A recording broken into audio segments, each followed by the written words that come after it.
Graça e paz, queridos irmãos, um ótimo dia a todos. Hoje é dia 20 de março, o ano é 2025 e nosso devocional diário está em Hebreus, capítulo de número 13. Chegamos ao final da carta aos Hebreus. O autor aqui vai deixar aqui várias recomendações práticas de como deve ser o viver cristão.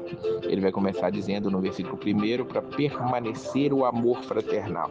O amor, ele aqui é qualificado, ele tem que ser fraternal, o amor entre irmãos, o amor que de uma espécie maravilhosa precisa estar entre nós. No versículo 2 ele vai falar para não nos esquecermos da hospitalidade. A hospitalidade é outra característica que o cristão deve ter nele, ele tem que ser hospitaleiro, cordial, misericordioso. No versículo 4 ele vai falar sobre o matrimônio que precisa ser venerado entre todos e também venerado seja o leito sem mácula.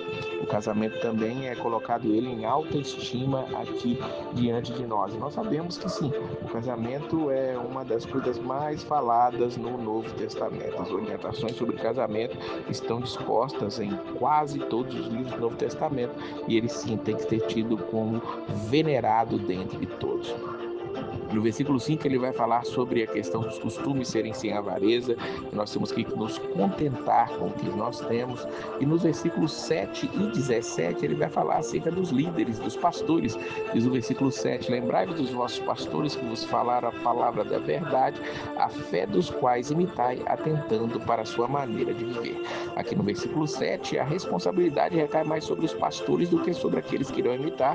Afinal de contas, os pastores precisam ter uma vida ilibada, uma vida voltada ao Senhor, para que os outros possam imitá-lo. Porém, no versículo 17, a responsabilidade recai sobre as ovelhas. Obedecei a vossos pastores e sujeitá-vos a eles, porque velam por vossas almas como aqueles que hão de dar conta delas, para que o façam com alegria e não gemendo, porque isso não vos seria útil. Aqui, as ovelhas, os liderados, precisam se sujeitar aos pastores, compreendendo que eles velam pelas suas almas. Claro que essa sujeição aos pastores, essa obediência, vai ser literalmente aqui colocada ao lado daqueles que velam pelas almas, os que realmente pastoreiam, aqueles que vão dar conta das suas almas. Para quê? Para que esses pastores façam essa obra com alegria e não gemendo, porque isso não seria útil. É uma admoestação interessante e que nós temos que fazer. E tudo isso precisa estar baseado em uma coisa. Versículo 8, Jesus Cristo é o mesmo ontem, hoje e eternamente. Jesus não muda, sua palavra não muda, seus ensinamentos não mudam. Aquilo que ele deixou para nós como exemplo, como ordem, é para ser seguido e ser vivenciado, ser vivido, ser feito. Versículo 14, ele vai dizer aqui também acerca disso, que nós não temos aqui cidade permanente, mas buscamos a futura. Portanto, ofereçamos sempre por ele a Deus sacrifício de louvor, isto é, o fruto dos lábios que confessam o seu nome.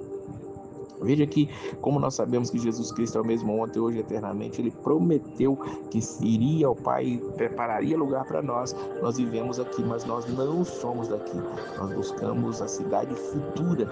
Até aqui não é permanente. Então, que nós possamos sim fazer tudo o que ele está dizendo, a questão da hospitalidade, a questão do contentamento, a questão do amor fraternal, eles se tornam mais reais ainda quando nós sabemos que estamos aqui apenas de passagem e por isso nós sacrificamos ao Senhor, mas não são sacrifícios de animais, como o autor deixou muito claro ao longo de todo o livro.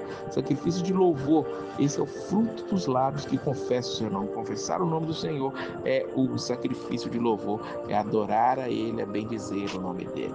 Por fim, o autor faz uma oração poderosa, uma oração toda especial nos versículos 20 e 21. Ele ora assim, ora, o Deus de paz, que pelo sangue da aliança eterna tornou a trazer dos mortos a nosso Senhor Jesus Cristo, o grande pastor das ovelhas, vos aperfeiçoe em toda boa obra, para fazerdes a sua vontade, operando em vós e perante ele o que é agradável, por Cristo Jesus, ao qual seja glória para todos sempre. Amém.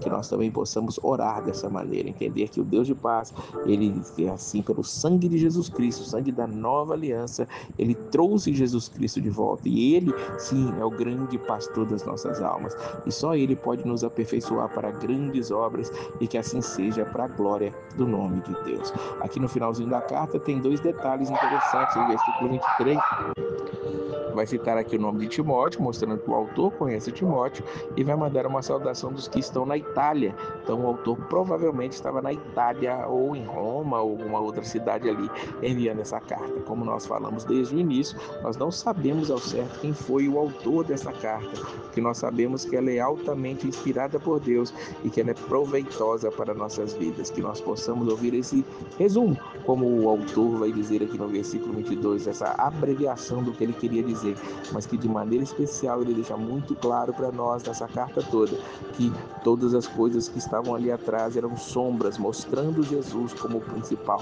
Nós não anulamos essas coisas, nós seguimos, ouvimos, nós entendemos que ali estava apontando para Jesus, então é extremamente importante.